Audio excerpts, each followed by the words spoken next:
Alright, what's going on, guys? This is Maury. And Pat from the Erie Better Beer Bureau. We have another beer review tonight. What do we got, Maury?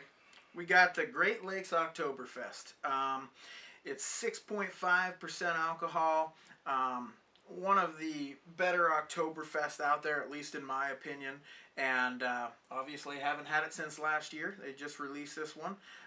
It's got a Best By date of 11/10/13 on the side. So we're going to get into this one. Let you know what we think about it. Yeah. Here's that toasted caramel malt flavor. Very aroma. rich caramel malt aroma on this one. Big time.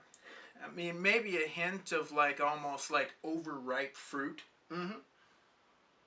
Yeah, it does kind of have like a hint of a sticky sweetness to the aroma. Definitely. But really, it's pretty well dominated by those, a rich caramel malt flavor with a little bit of toastiness. Mm-hmm.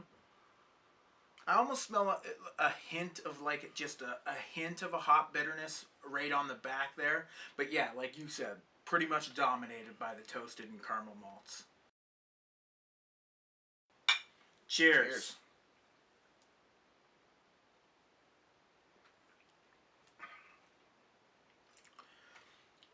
This is a very smooth Oktoberfest. Very smooth. Very, you're hit with a hint, well, actually more than a hint, a good bit of that caramel malty sweetness right up front. On the back end, I feel like the hops come out just enough to curb the sweetness a little bit. And that's really all the hops are doing on this, is curbing the sweetness, adding a little bit of balance to what otherwise would be a pretty sweet malty beer. Mm-hmm. And I feel like these Oktoberfest style beers, if you're maybe not like really, really into craft beer and haven't delved into like IPAs and stouts and other kinds of, big and more assertive beers like that, an Oktoberfest, I think is a good place to start. If you're used to, maybe you like a Yingling lager or something like that, this is just a step up.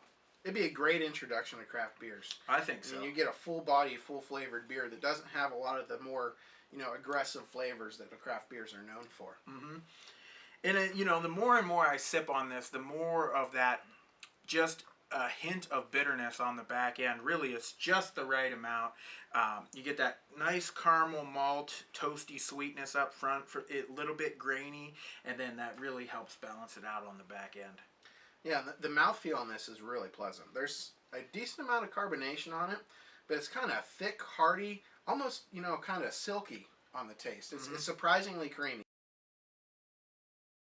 All right, for the Great Lakes Oktoberfest out of Cleveland, Ohio, I'm going to go ahead and give this a 4.25 in the Oktoberfest category. I mean, it's important to, when you're rating beers, to go to style. And I've had a lot of different Oktoberfest, and this one still ranks near the top for me.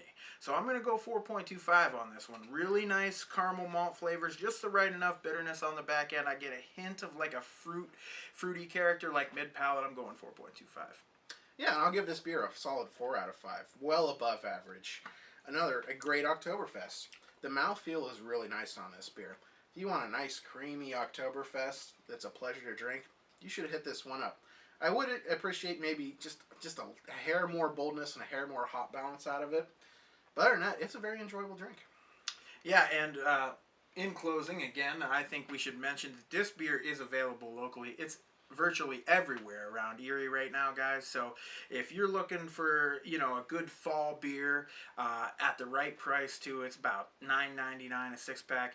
Go out and find yourself one of these. Till next time. Cheers.